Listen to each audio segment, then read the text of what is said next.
కెనడాలో జరగబోతున్న G7 సదస్సుకు మొన్నటి వరకు భారతదేశానికి ఆహ్వానం రాలేదు.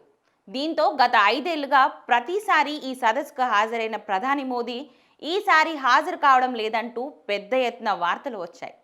ముఖ్యంగా ప్రధాన ప్రతిపక్ష పార్టీ అయిన కాంగ్రెస్ ఈ విషయంపై పెద్ద ఎత్తున విమర్శలు గుప్పించింది. మోదీ ప్రభుత్వం దౌత్యపరమైన వైఫల్యమే ఇదంటూ కమెంట్లు చేసింది. కానీ ఇప్పుడు ఆ విమర్శలకు చెక్ పెడుతూ కెనడా ప్రధాని మార్క్ కార్నీ శుక్రవారం రోజు ప్రధాని మోదీకి ఫోన్ చేశారు. G7 సదస్సుకు హాజరు కావాలంటూ ఆహ్వానించారు. అయితే ఈ విషయాన్ని నేరుగా ప్రధాని నరేంద్ర మోదీయే ఎక్స్ వేదికగా వెల్లడించారు.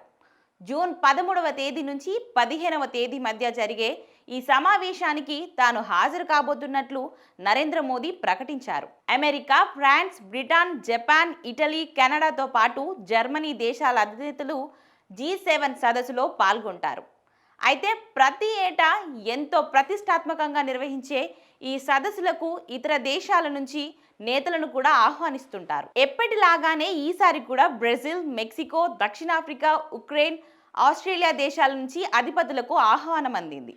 కానీ మొన్నటి వరకు భారత్కు మాత్రం ఆహ్వానం అందలేదు. దీంతో అంతా తీవ్రమైన అసహనం వ్యక్తం చేశారు. ముఖ్యంగా ప్రధాన ప్రతిపక్ష పార్టీ అయిన కాంగ్రెస్ అయితే బీజేపీ సర్కారుపై తీవ్ర విమర్శలు గుప్పించింది. 2014 ముందు ఇది G8గా ఉండేదని, అప్పటి ప్రధాని మన్మోహన్ సింగ్కు ఆహ్వానం వచ్చేదని కాంగ్రెస్ జనరల్ సెక్రటరీ జయరాం రమేష్ తెలిపారు. ఆ తర్వాత కూడా ఈ సాంప్రదాయం కొనసాగిందని, కానీ 6 ఏళ్లలో తొలిసారి భారతదేశ ప్రధానికి ఆహ్వానం అందలేదన్నారు. అది దౌత్యపరమైన భంగపాటు అంటూ వ్యాఖ్యానించారు. ఈయనొక్కరే కాకుండా మరెంతరో మంది కాంగ్రెస్ నేతలు ఈ విషయంపై స్పందిస్తూ ప్రధాని మోదీపై విమర్శలు చేశారు. కానీ వాటన్నిటికీ చెక్ పెడుతూ తాజాగా కెనడా ప్రధాని మార్క్ కార్నీ ప్రధానికి ఫోన్ చేశారు. G7 సదస్సుకు ఆహ్వానించారు. అయితే ఈ విషయాన్ని నేరుగా ప్రధాని మోదీయే ఎక్స్ వేదికగా వెల్లడించారు. శుక్రవారం రోజు ఎక్స్ వేదికగా ఓ పోస్ట్ పెడుతూ కెనడా నుంచి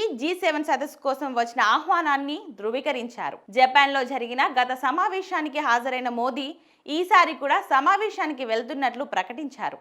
జూన్ 13వ తేదీ నుంచి 15వ తేదీ వరకు కాననాసికల్ జరిగే సదస్సులో పాల్గొనడానికి ఎంతో ఉత్సాహంగా ఎదురుచూస్తున్నట్లు చెప్పుకొచ్చారు. అలాగే తనకు ఆహ్వానించినందుకు మార్క్ కార్నీకి ధన్యవాదాలు తెలిపారు. కెనడా అధ్యక్ష ఎన్నికల్లో విజయం సాధించిన కార్నీ పదవి బాధ్యతలు స్వీకరించిన తర్వాత ప్రధాని మోదీతో ఫోన్లో మాట్లాడడం ఇదే తొలిసారి.